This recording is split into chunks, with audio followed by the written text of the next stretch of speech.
Hello dear students of class 8th। Last time जो हमने chapter start किया था फोर्स ऑफ फ्रिक्शन, तो लास्ट वीडियो में हमने तीन मेन टॉपिक्स पढ़े थे। The first one was force of friction, the second one was factors affecting friction and the last one was cause of friction. तो आज की वीडियो में हम चैप्टर को कंटिन्यू करेंगे and today's topics will be regarding types of friction, advantage and disadvantage of friction, methods to increase or decrease friction and the last topic is fluid friction. तो topic start करते हैं। Types of friction की बात कर लिए, तीन types आते हैं, static friction, sliding friction and rolling friction. तो पहला जो है स्टैटिक फ्रिक्शन, होता क्या है? स्टैटिक मीन्स जब बॉडी रेस्ट पे होगी, ठीक है, तो बॉडी की जो सरफेस है और जो ग्राउंड है उन दोनों के बीच में जो फ्रिक्शनल फोर्स अप्लाई होता है at that time, that is static friction. That means जो बॉडी है वो रेस्ट पे होगी, ठीक है, तो उस टाइम जो उन दोनों के बीच में जो फ्रिक्शनल फोर्स होता है दैट इज स्टैटिक फ्रिक्शन। तो यहाँ पे सपोज मैंने यहाँ से पीछे से फोर्स अप्लाई किया, ठीक है, तो लेकिन जो यहाँ पे जो मैंने पीछे से फोर्स अप्लाई किया that is less than the frictional force which is between the block and the surface of earth, ठीक है। तो फ्रिक्शनल फोर्स की डायरेक्शन क्या होगी यहाँ पे? That will be opposite to the force which we are applying or opposite to the movement of this block। तो यहाँ पे obviously मैं यहाँ से पीछे से इसको फोर्स अप्लाई कर रहा हूँ तो इसकी मूवमेंट यहाँ से होनी चाहिए, ठीक है, लेकिन यहाँ पे जो फ्रिक्शनल फोर्स की डायरेक्शन जो होगी वो opposite to the movement of that body. तो जो फ्रिक्शनल फोर्स है वो बॉडी की मूवमेंट को रेस्ट्रिक्ट करता है, ठीक है। तो second one is sliding friction. तो स्लाइडिंग फ्रिक्शन क्या होता है? जब बॉडी स्लाइड कर ले किसी सरफेस पे, ठीक है, तो उस टाइम जो वहां पे जो फ्रिक्शन अप्लाई होता है that is called sliding friction. और बॉडी जब रोल करना स्टार्ट कर दे तो वहां पे जो फ्रिक्शनल फोर्स अप्लाई होता है that is called rolling friction. तो यहाँ पे दिखाया गया है, ठीक है, तो यहाँ पे जो ब्लॉक है it's at the rest and I am applying force from behind. तो यहाँ पे जो फ्रिक्शनल फोर्स है that is static frictional force and it is acting this way, ठीक है, और फोर्स हम यहाँ से लगा रहे हैं। तो यहाँ पे जो बॉय है आगे जा रहा है, स्लाइड कर रहा है और फ्रिक्शनल फोर्स जो है इस डायरेक्शन में होगा, ठीक है, opposite to the movement of the child. और यहाँ पे जो ये स्लाइड कर रहा है, रोल कर रहा है, तो यहाँ पे जो फ्रिक्शनल फोर्स है that will be opposite to the movement of this thing.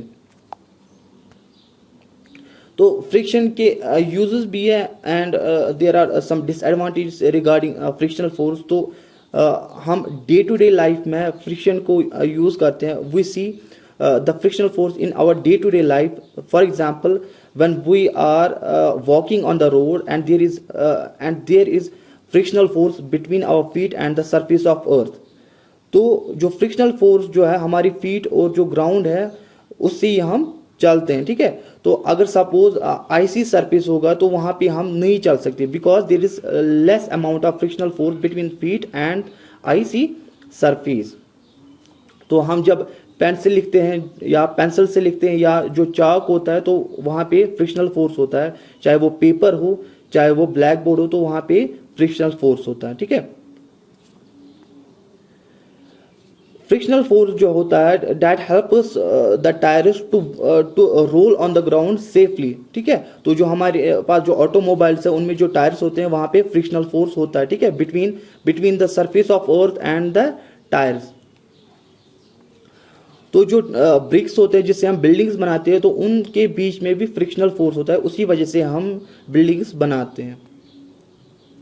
तो यहाँ पे दिखाया गया है, तो यहाँ पे जो पीपल जो है वॉक कर रहे हैं तो it's because of frictional force. यहाँ पे हम ब्लैक बोर्ड पे लिख रहे हैं it's because of frictional force between the chalk and the black board. यहाँ पे गाड़ी चल रही है it's because of frictional force. तो यहाँ पे यूजफुलनेस भी है और अनडिजायरेबल यानी कि इसकी नुकसान भी है। तो फॉर एग्जांपल जो हमारे जो शूज होते हैं उनमें जो सोल्स यानी कि जो नीचे वाला पार्ट है जो सरफेस ऑफ अर्थ के कांटेक्ट में होता है, ठीक है, तो they wear out because of the frictional force between our shoes and the surface of earth, ठीक है। या टायर्स के जो टायर्स जो ऑफ बाइसिकल जो होते हैं या ऑटोमोबाइल्स जो होते हैं वो भी खत्म हो जाते हैं because of the frictional force. या जो हमारे पास नाइफ्स होते हैं या रेजर्स होते हैं वो भी वेयर आउट हो जाते हैं, उनकी जो एजेस हैं वो वेयर आउट हो जाते हैं बिकॉज ऑफ फ्रिक्शनल फोर्स। तो यहाँ पे दिखाया गया है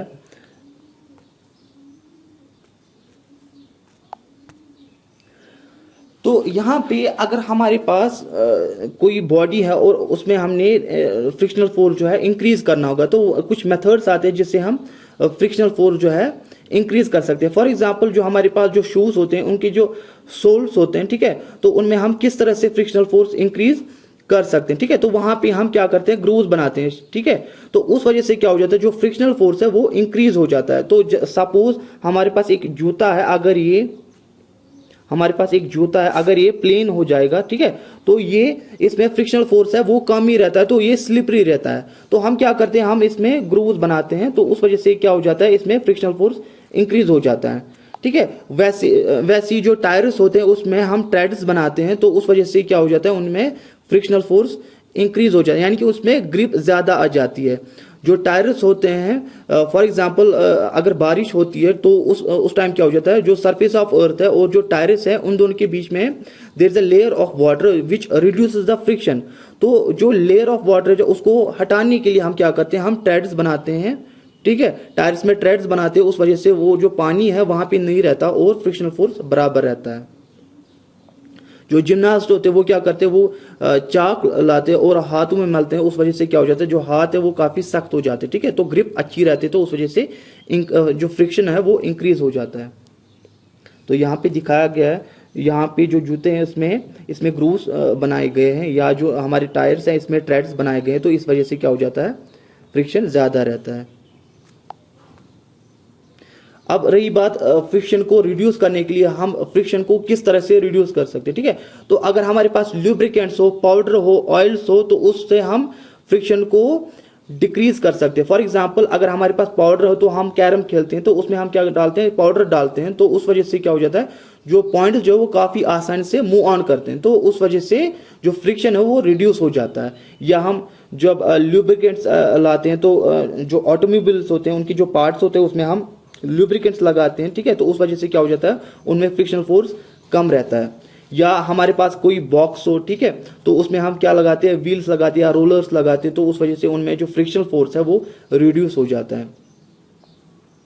या बॉल बेरिंग्स जो होती है, हमारे पास जो साइकिल होते हैं उनमें बॉल बेरिंग्स होती है, छोटी छोटी जो वो स्फेरिकल बॉल्स होती हैं, उस वजह से क्या हो जाता है, उनमें फ्रिक्शन जो है वो रिड्यूस हो जाता है। तो यहाँ पे दिखाया गया, जैसे कि हमारे पास एक कैरिंग बैग है, तो इसमें हमने टायर्स लगाए, तो इस वजह से क्या हो जाता है, फ्रिक्शन रिड्यूस हो जाता है। यहाँ पे जैसे कि कैरम खेल रहे हैं, तो यहाँ पे इसमें पाउडर लगा के ये फ्रिक्शनल फोर्स रिड्यूस हो जाता है। तो लास्ट जो इंपॉर्टेंट टॉपिक है दैट इज फ्लूइड फ्रिक्शन। जिस तरह से जो सॉलिड्स जो है उसमें फ्रिक्शनल फोर्स था, अब जो फ्लूइड्स है उसमें भी फ्रिक्शनल फोर्स होता है, चाहे वो वाटर हो, चाहे वो हमारा एटमॉस्फेयर हो, उसमें फ्रिक्शन होता है, ठीक है। तो अगर मैं एग्जांपल दूं, जैसे कि जो बर्ड्स होते हैं उनकी जो बॉडी है वो स्ट्रीमलाइन होती है, ठीक है। तो स्ट्रीमलाइन यहाँ पे मैं समझा दूं क्या होता है। सपोज आपने अगर बर्ड देखा हो, जैसे कि पिजन होता है, तो उसकी बॉडी जो है वो इस तरह से होती है, इस तरह से होती है, यहाँ पे विंग्स होते हैं इस तरह से। तो जब यहां से हवा आती है तो इसको आगे जो रेजिस्टेंस है, दैट मींस द बॉडी जो रेजिस्टेंस प्रोवाइड करते हैं, that is minimum because of the streamline of that body, ठीक है। तो वहां पे जो फ्रिक्शन होता है वो कम रहता है, और यहाँ पे जो हवा आती है वो साइड में इस तरह से जाती है, ठीक है। तो उस वजह से क्या हो जाता है, वहां पे फ्रिक्शन काफी कम रहता है। तो रही बात, अगर आप बोलोगे कि विंग्स जो होते हैं, विंग्स से तो भी उससे भी तो फ्रिक्शन इंक्रीज हो सकता है, ठीक है, लेकिन जो विंग्स है वो वर्टिकल में रहता है। तो अगर बॉडी हॉरिजॉन्टल में होती, ठीक है, तो वहां पे जो रेजिस्टेंस टू द ईयर जो होता, विंड जो होता वो ज्यादा रहता है, ठीक है। तो लेकिन यहाँ पे जो विंग्स है वो वर्टिकल में है, तो वहां पे जो रेजिस्टेंस है कम रहती है, ठीक है। तो जो हमारे पास जो जेट्स होते हैं, एरोप्लेन्स होते हैं, they have been modified on the base of the shape of the birds, ठीक है। तो उस वजह से जो जेट्स होते हैं, जो एरोप्लेन्स होते हैं, वो हवा में मूव ऑन करते हैं। जो फिशेस जो होते हैं उनकी बॉडी भी इसी तरह से स्ट्रीमलाइन रहती है।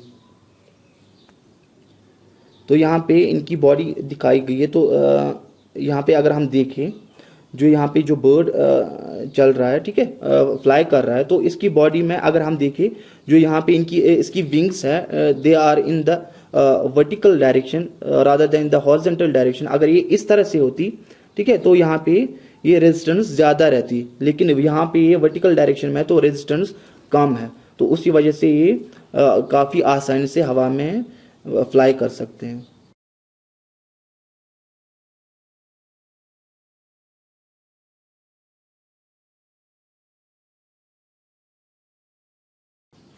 तो डियर स्टूडेंट्स, आज के लिए इतना ही, चैप्टर ख़त्म हो गया।